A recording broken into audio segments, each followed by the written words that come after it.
वैसे तो संपूर्ण गीता ज्ञान का सागर है, किंतु मैं आज भगवत गीता की 18 ज्ञान की बातें आपसे साझा कर रहा हूँ, जिसने मेरे जीवन पर बहुत प्रभाव डाला है। यदि आप इन बातों को अपने जीवन पर उतारते हैं तो एक बहुत बड़ा फर्क आपको देखने को मिल सकता है। दोस्तों, आगे बढ़ने से पहले अगर आप चैनल पर पहली बार आए हो तो चैनल को सब्सक्राइब कर दो और वीडियो को लाइक करना।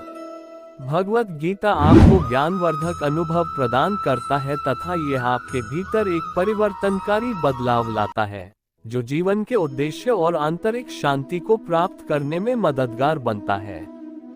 सैकड़ों श्लोकों में निहित सार का निचोड़ आपके लिए आसान भाषा में भगवत गीता की 18 ज्ञान कमें पेश कर रहा हूँ। भगवत गीता एक पवित्र हिंदू ग्रंथ, भगवान कृष्ण और अर्जुन के बीच एक गहन और कालातीत दार्शनिक चर्चा है। इसके श्लोकों में अमूल्य शिक्षाएं निहित हैं जो समय से परे हैं और जीवन के विभिन्न पहलुओं पर मार्गदर्शन प्रदान करती है। 12 कर्मण्येवाधिकारस्ते मा फलेषु कदाचन माँ कर्मफल हेतुर्भूर्मा ते संगोस्त्व कर्मणि। इस श्लोक में भगवान श्री कृष्ण कहते हैं कि तुम्हें कर्म करने का अधिकार है, लेकिन उसके द्वारा किए गए कर्म के फल को उसे फलने का अधिकार नहीं है। अर्थात आपको कर्म में लगना चाहिए, लेकिन उसके फलों की चिंता में नहीं रहना चाहिए। कर्मयोग में सर्वप्रथम ये भाव है कि कर्म करना आवश्यक है और उसे ईश्वर को समर्पित करना चाहिए, फल की इच्छा के साथ नहीं। ये श्लोक हमें कर्मयोग के माध्यम से सफलता और आनंद की प्राप्ति के लिए एक सुनहरा उपाय सिखाता है। 2 आप ही मित्र आप ही शत्रु उद्धरेदात्मानात्मानमवसादयेत् आत्मैव्यात्मनो बंधुरात्मैव रिपुरात्म। भगवान श्री कृष्ण कहते हैं कि हमें स्वयं के विकारों और नकारात्मकता से मुक्त होकर प्रगति करनी चाहिए, क्योंकि हम स्वयं के मित्र भी हैं और शत्रु भी हम खुद ही हैं। इस श्लोक में एक गहरा संदेश है कि हम खुद ही अपने सबसे बड़े मित्र और सबसे बड़े शत्रु भी हो सकते हैं। जब हम अपनी आत्मा को नहीं समझते और उससे अलग हो जाते हैं तो हमारे अंदर के सकारात्मक गुण व्यक्त नहीं हो पाते और हमें खुद ही अपना दुश्मन बनना पड़ता है। लेकिन जब हम अपनी आत्मा को समझते हैं और उसके साथ एक हो जाते हैं तो हम अपने भीतर के दुश्मन को पहचान सकते हैं और उससे निपट सकते हैं। 3 किसी वस्तु के आकर्षण से बचें। संन्यास कर्मयोग शच निःश्रेयस्य क्रावुभो तयोस्तु कर्म संन्यासात् कर्मयोगो विशिष्यते। भगवत गीता के अध्याय 5 श्लोक 2 में भगवान कृष्ण वैराग्य के बारे में ज्ञान प्रदान करते हैं। इस श्लोक में भगवान कृष्ण त्याग, संन्यास के मार्ग और निस्वार्थ कर्म के कर्म योग पर चर्चा करते हैं। दोनों मार्ग आध्यात्मिक विकास और मुक्ति की ओर ले जाते हैं, लेकिन कृष्ण सुझाव देते हैं कि कर्म योग, निस्वार्थ कर्म का योग त्याग के मार्ग से भी श्रेष्ठ है। 4 विचलित मत हो। समदुःख सुख स्वस्थ समलोष्टाश्म कांचन तुल्य प्रिय प्रियो धीरस्तुल्य निंदात्म संस्तुति। बुद्धिमान व्यक्ति सुख और दैख, गर्मी और सर्दी, मान और अपमान के द्वंद्व से विचलित नहीं होता है। ऐसा व्यक्ति सभी परिस्थितियों में स्थिर और शांत रहता है। संभाव का मतलब है हमेशा एक ही भाव में रहना। यदि आप इसका अभ्यास करते हैं तो आप मानसिक लचीलापन, भावनात्मक स्थिरता और आंतरिक शांति को विकसित कर सकते हैं। ये हमें आवेगपूर्ण प्रतिक्रिया करने के बजाय स्पष्टता और बुद्धिमत्ता के साथ कार्य करने, सुविचारित निर्णय लेने में भी मदद करता है। ये श्लोक हमें अपने कार्यों के परिणामों से वैराग्य पैदा करने और अपने सच्चे स्व में केंद्रित रहने के लिए प्रोत्साहित करता है। 5 निष्काम कर्म का तरीका। त्यक्त्वा कर्मफलासंगं नित्यतृप्तो निराश्रयः कर्मण्यभिप्रवृत्ति नैव किंचित करोति सः। कर्मों के फल के प्रति आसक्ति को त्याग कर सदैव संतुष्ट रहकर स्वामित्व की भावना रहित निस्वार्थ कर्म में लगा हुआ व्यक्ति सभी प्रकार के कार्यों में पूरी तरह से संलग्न होने पर भी कुछ भी नहीं करता है और वह कर्म बंधन से मुक्त रहता है। इस श्लोक में भगवान श्री कृष्ण निष्काम कर्म में लगे व्यक्ति, कर्म योगी के लक्षणों का वर्णन करते हैं। ऐसा व्यक्ति अपने कार्यों के परिणामों के प्रति आसक्ति को त्याग देता है और अपने आप में संतुष्ट रहता है।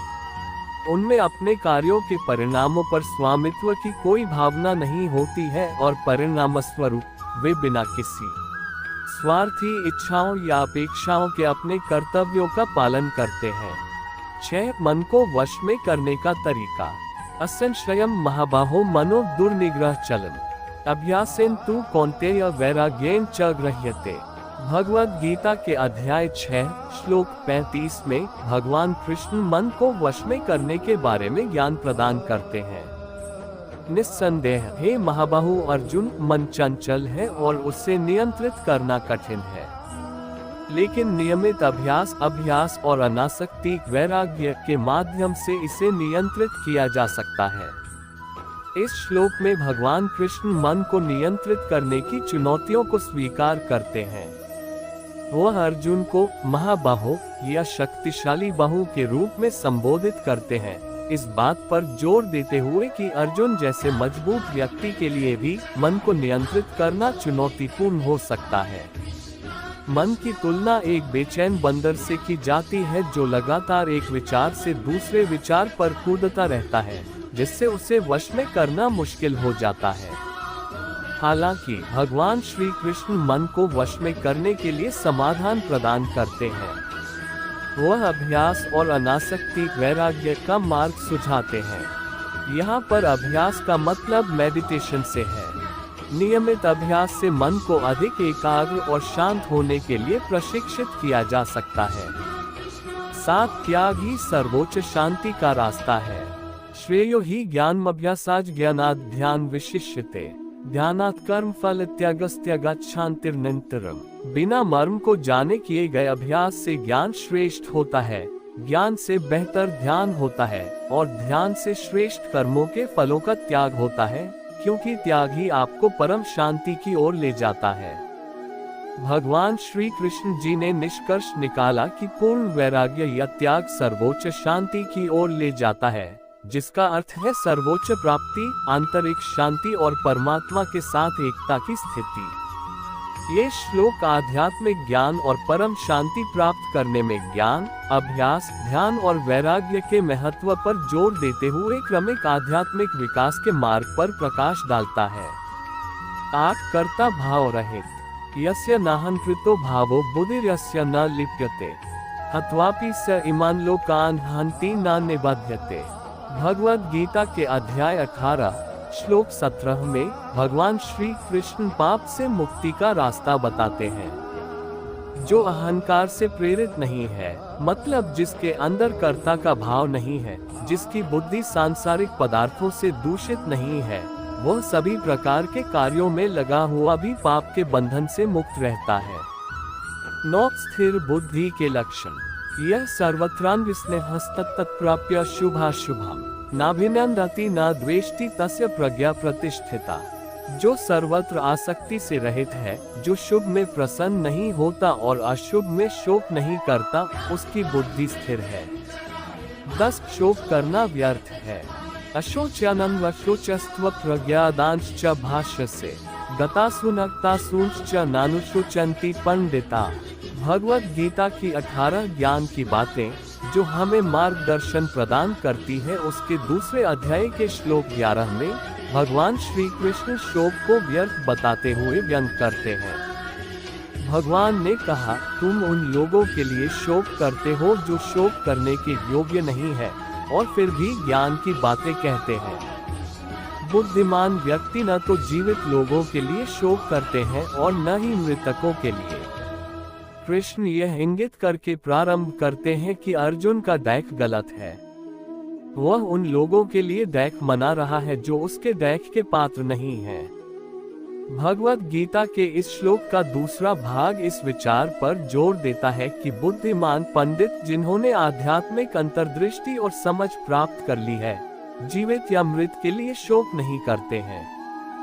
11 निमित्त मात्र बनो तस्मात् त्वमुत्तिष्ठ यशो लभस्व जित्वा शत्रुन् भुङ्क्ष्व राज्यं समृद्धम् मयवैते निहताः पूर्वमेव निमित्त मात्रं भव सव्यसाचिन्। अतएव तू उठ और यश को प्राप्त हो। अपने शत्रुओं पर विजय प्राप्त कर और एक समृद्ध राज्य का आनंद ले। मेरी माया से वे पहले ही पराजित हो चुके हैं। हे अर्जुन, तुम केवल उनके विनाश का एक साधन निमित्त मात्र बनो। भगवत गीता का ये श्लोक निडरता और दृढ़ संकल्प के साथ अपने कर्तव्य को पूरा करने के महत्व पर जोर देता है। ये सिखाता है कि जब ईश्वरीय इच्छा द्वारा निर्देशित और धार्मिकता के साथ तालमेल बिठाया जाता है तो सफलता सुनिश्चित होती है। 12 संभाव रखिए। तुल्य निंदा स्तुतिर मौनि संतुष्टो येन किंचित अनिकेत स्थिरमतिर भक्तिमान में प्रियो नार। भगवान कहते हैं, जो मित्र और शत्रु के प्रति सम है, सम्मान और अपमान में, गर्मी और सर्दी, सुख और दुख में संभाव रखते हैं, जो आसक्ति से मुक्त हैं, जो अपने रास्ते में जो भी मिलता है उससे संतुष्ट रहते हैं, जो नियंत्रित और स्थिर मन रखते हैं और जो है मेरे प्रति समर्पित, ऐसा व्यक्ति मुझे प्रिय है। भगवत गीता का ये श्लोक किसी की आध्यात्मिक यात्रा में आंतरिक शक्ति, संतुष्टि और भक्ति विकसित करने के महत्व को रेखांकित करता है। 13 सत्य ही ब्रह्मांड में व्याप्त है। नासतो विद्यते भावो नाभावो विद्यते सतः उभयोपि दृष्टोन्तस्त्वनयोस्तत्त्वदर्शिभिः। असत्य का कोई अस्तित्व नहीं है और वास्तविक का अस्तित्व कभी समाप्त नहीं होता है। सत्य के दृष्टाओं ने दोनों के स्वभाव को समझकर एक ही निष्कर्ष निकाला है। ये श्लोक हिंदू दर्शन का एक मौलिक सिद्धांत है जो शाश्वत वास्तविकता और भौतिक संसार माया के बीच के अंतर पर जोर देता है। बुद्धिमान इस सत्य को समझकर भौतिक क्षेत्र के भ्रम को पार करने और शाश्वत वास्तविकता के साथ मिलन की कोशिश करते हैं, जो मुक्ति मोक्ष की ओर ले जाता है। 14 ईश्वर एक है, रूप अनेक है। यो यो या तनु भक्तः श्रद्धयार्चितुमिच्छति तस्या तस्या चला श्रद्धा तामेव विद्धाम्यहम्। अध्याय 7 के 21वें श्लोक में भगवान श्री कृष्ण जी अर्जुन को समझाते हुए कहते हैं, जो व्यक्ति जिस जिस रूप में भक्ति और श्रद्धा से मुझे पूजना चाहता है, मैं उस व्यक्ति की उस श्रद्धा को स्थिर करता हूँ। भगवत गीता के इस श्लोक में भगवान बताते हैं कि वह सर्वोच्च व्यक्ति के रूप में उन लोगों के विश्वास को मजबूत करते हैं जो अटूट भक्ति के साथ उनकी पूजा करते हैं, चाहे वे किसी भी रूप में उनकी पूजा करना चुनते हो। 15 काम, क्रोध और लोभ व्यक्ति का नाश कर देता है।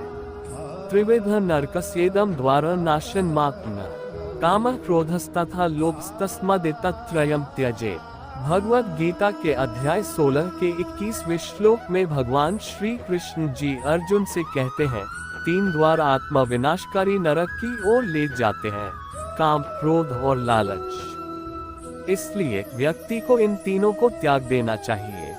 ये श्लोक उन नकारात्मक लक्षणों और व्यवहारों पर प्रकाश डालता है जो आध्यात्मिक विकास के लिए हानिकारक है और दैख और पीड़ा का कारण बनते हैं। 16 अपने कर्म में लगे रहो। सहजम कर्म कौन्तेय सदोषमपि न त्यजेत् सर्वारंभ ही दोषेन धूमेनाग्निरिवावृता। भगवत गीता के अध्याय 18 श्लोक 48 में भगवान श्री कृष्ण अर्जुन को अपनी अंतिम शिक्षा देते हैं और पूरे धर्म ग्रंथ में उनके मार्गदर्शन का सार संक्षेप में बताते हुए कहते हैं, हे कौन्तेय, अर्जुन अपने स्वाभाविक कर्तव्यों का पालन बिना आसक्ति के करे, भले ही उनमें दोष हो। सभी कर्म दोषों से ढके होते हैं, जैसे आग धुएं से ढकी होती है। 17 अपने मन और बुद्धि को ईश्वर को अर्पण करो। संतुष्ट सततम योगी यतात्मा दृढ़निश्चय मयर्पित मनोबुद्धिर्यो मद्भक्तः स मे प्रियः। जो योगी संतुष्ट, संयमी, दृढ़ विश्वास वाला, आत्मा समर्पित है और जिसका मन और बुद्धि मेरे भगवान को समर्पित है, ऐसा भक्त मुझे बहुत प्रिय है। ये श्लोक ध्यान और भक्ति के अभ्यास में संतोष, समर्पण और दृढ़ता के महत्व पर जोर देता है। इन गुणों को विकसित करके और परमात्मा के प्रति समर्पण करके एक योगी आध्यात्मिक प्रगति प्राप्त कर सकता है। 18 इच्छाओं को मन में न दोहराए। शनैः शनैरुपमे बुद्ध्या धृति गृहीतया आत्मसंस्थं मनः कृत्वा न किंचित् चिंत्येत्। भगवत गीता के अध्याय 6 श्लोक 25 में भगवान श्री कृष्ण अर्जुन को शिक्षा देते हैं कि शांत मन, अभ्यास से संयमित और पूरी तरह से भगवान में लीन होने पर व्यक्ति को न तो किसी भी इंद्रिय विषयों के बारे में सोचना चाहिए और न ही किसी भौतिक इच्छाओं में मन को लगाना चाहिए। अगर हम भगवत गीता की 18 ज्ञान की बातें संक्षेप में समझें तो इसे हम 5 भाग में विभाजित कर सकते हैं। कर्मयोग के माध्यम से भगवान ने अर्जुन को कर्म करने का महत्व समझाया और सकाम कर्म से निष्काम कर्म का मार्ग बताया। भगवान ने भक्ति योग के माध्यम से अर्जुन को अपने जीवन को ईश्वर के भक्ति में समर्पित करने का उपदेश दिया। ज्ञान योग के माध्यम से भगवान ने अर्जुन को ज्ञान का महत्व समझाया और आत्मा के अमृतत्व का ज्ञान दिया। भगवान ने अर्जुन को वैराग्य का मार्ग दिखाया और सांसारिक बंधनों से मुक्त होने के लिए प्रेरित किया। भगवान ने अर्जुन से सच्ची ईश्वर भक्ति और विश्वास का मार्ग बताया।